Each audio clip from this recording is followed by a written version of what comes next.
Welcome back, V.O.C. YouTube channel. Final week of college football regular season. For some of the teams, it's already set of like if you're in your conference championship or not. For some, like the big game this week, you're fighting to get into that to then make the playoffs. So it's very interesting. I'm going to dive into some of the conference championship games that are already set, and then look at picks this week. Keep it very simple. So let's jump into it. Third down for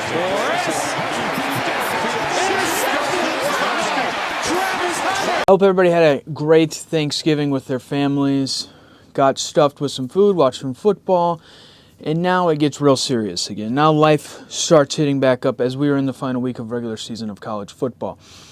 To look at some of the conference championship games, like the SEC, it's already set. Georgia, Alabama, winner of that game. Granted, they have games this week, but Georgia should beat Georgia Tech. Alabama should beat Auburn. Winner of, so then you move on in the SEC championship game next week. Winner should be in the playoffs. So it's interesting to look how that goes. The ACC's kind of already wrapped up. Florida State, Louisville, where you kind of look at Florida State lost their quarterback last week, kind of changed how their season is going to go. They drop in the rankings. It's very interesting where Florida State is, and Louisville. Could they beat Florida State in the ACC championship game and move into the playoff contention? You have the Pac-12 where Washington's already in, most likely to play Oregon. Iowa's already in for the Big Ten. And then, the winner of Ohio State, Michigan's going to play Iowa. So it's very interesting. Big 12 is still kind of up in the air. The teams have to win. And then they're in. Texas needs to win, and then they're finally in a Big 12 championship game to win a game, to win that conference for the first time in their history through, the conference championship game way.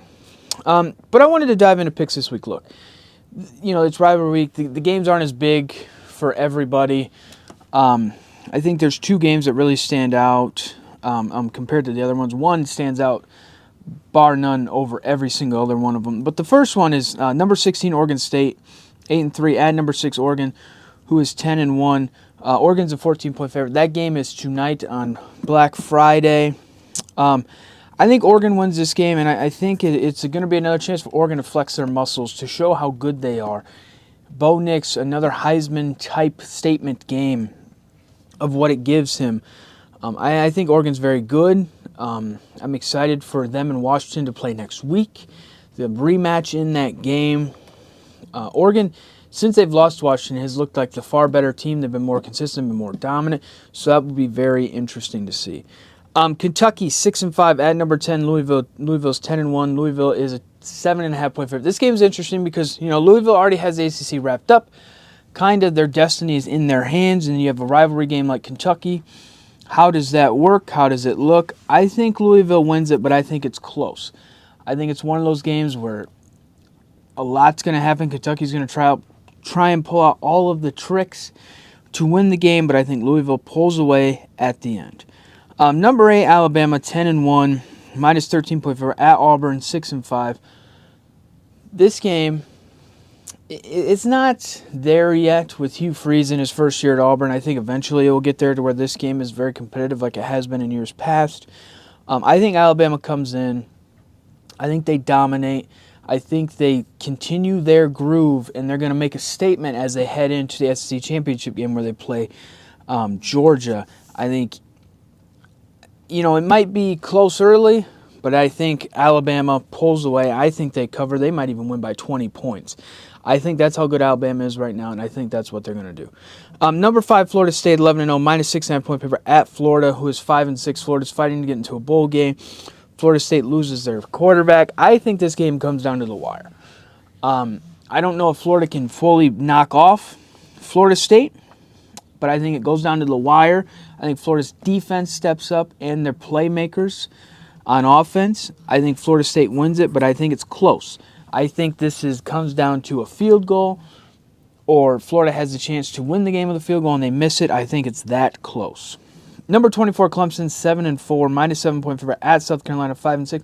South Carolina also fighting in to get to a bowl game. Last year they knocked off Clemson. Clemson has slowly started to build themselves back. into the playoff rankings for the first time in a while. I think it'll be interesting to see what happens in this game.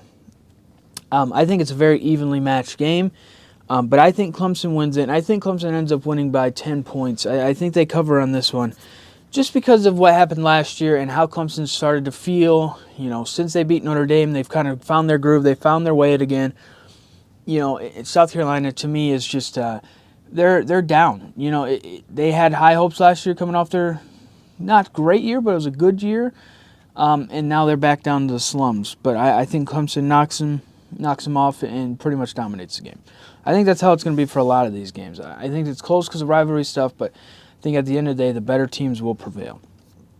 All right, the game of the week. The game that only anybody's going to talk about, only anybody's going to really watch. Number 2, Ohio State, 11-0 at number 3, Michigan, 11-0. Michigan's a 3.5-point favorite. The last 2 years in this game since I've been doing this show, I have picked Ohio State to win both times. And it's come back to bite me in the ass both times.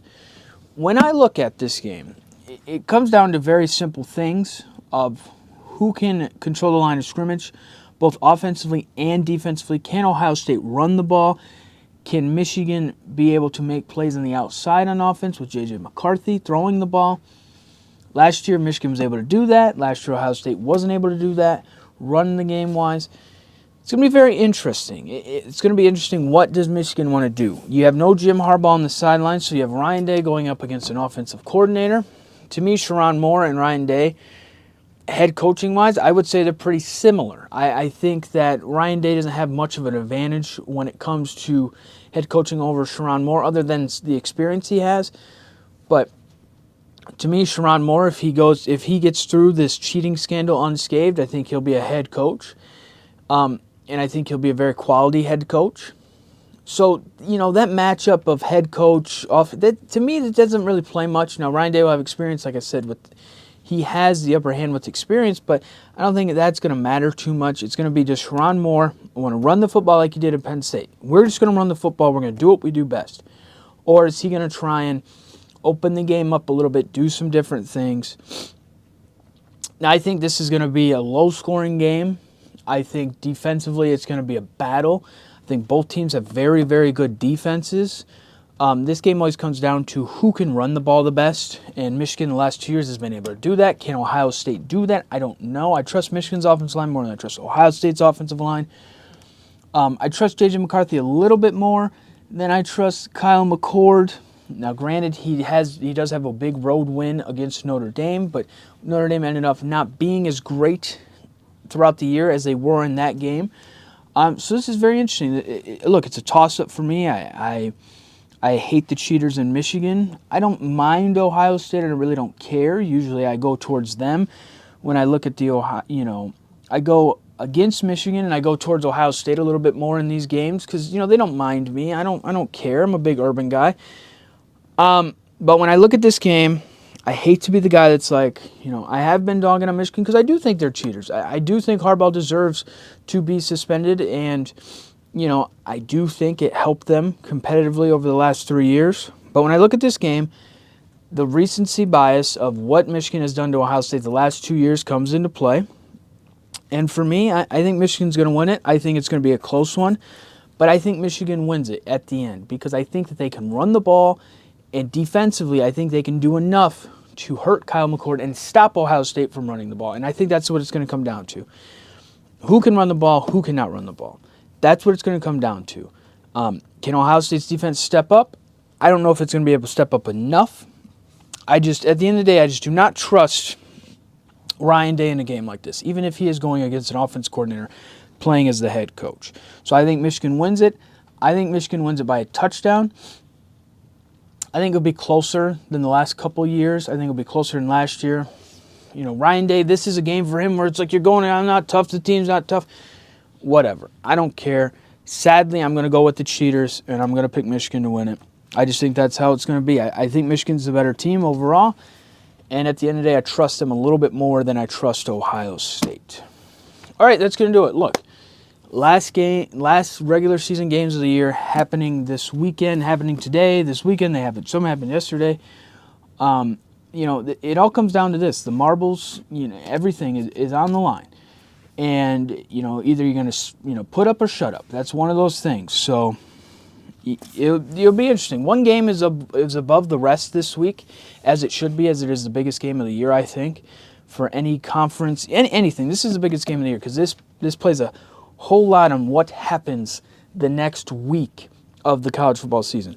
So like I said, I'm going with Michigan to beat Ohio State by 1 touchdown. I trust them a little bit more, and it'll be interesting to watch the game. It'll be exciting to watch that game to see what happens. But that's going to do it for today. Thanks for watching.